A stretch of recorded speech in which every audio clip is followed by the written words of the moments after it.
Phone tapping కేసులో కీలక పరిణామం చోటు చేసుకుంది. A1 ప్రభాకర్ రావు, A6 శ్రవణ్ రావును కోర్టులో హాజరుపరచాలని కోర్టు ఆదేశించింది. ఇప్పటికే ప్రభాకర్ రావు పైన నాన్ బెయిలబుల్ వారెంట్లు జారీ చేసింది కోర్టు. వర్చువల్గా హాజరవుతానన్న ప్రభాకర్ రావు వాదనను కోర్టు దృష్టికి తీసుకువెళ్లింది దర్యాప్తు బృందం. అయితే కోర్టు మాత్రం ప్రభాకర్ రావు విజ్ఞప్తిని తిరస్కరించింది. వ్యక్తిగతంగా విచారణకు హాజరు కావాలని ఆదేశించింది. కోర్టు ఆదేశాలతో ప్రభాకర్ రావును అరెస్ట్ చేసేందుకు అమెరికా వెళ్లనుంది సిట్ బృందం.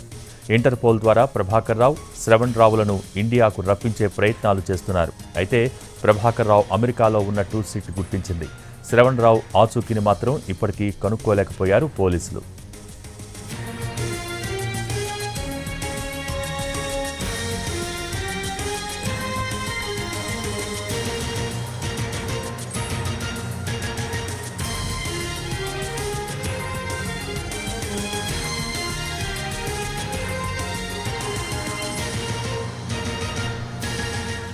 ఫోన్ ట్యాపింగ్ కేసులో కీలక పరిణామం చోటు చేసుకుంది. A1 ప్రభాకర్ రావు, A6 శ్రవణ్ రావును కోర్టులో హాజరుపరచాలని కోర్టు ఆదేశించింది.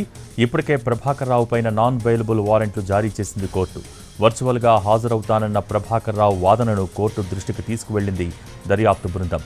అయితే కోర్టు మాత్రం ప్రభాకర్ రావు విజ్ఞప్తిని తిరస్కరించింది. వ్యక్తిగతంగా విచారణకు హాజరు కావాలని ఆదేశించింది. కోర్టు ఆదేశాలతో ప్రభాకర్ రావును అరెస్ట్ చేసేందుకు అమెరికా వెళ్లనుంది సిట్ బృందం. ఇంటర్పోల్ ద్వారా ప్రభాకర్ రావు, శ్రవణ్ రావులను ఇండియాకు రప్పించే ప్రయత్నాలు చేస్తున్నారు. అయితే ప్రభాకర్ రావు అమెరికాలో ఉన్నట్టు సిట్ గుర్తించింది. శ్రవణ్ రావు ఆచూకీని మాత్రం ఇప్పటికీ కనుక్కోలేకపోయారు పోలీసులు.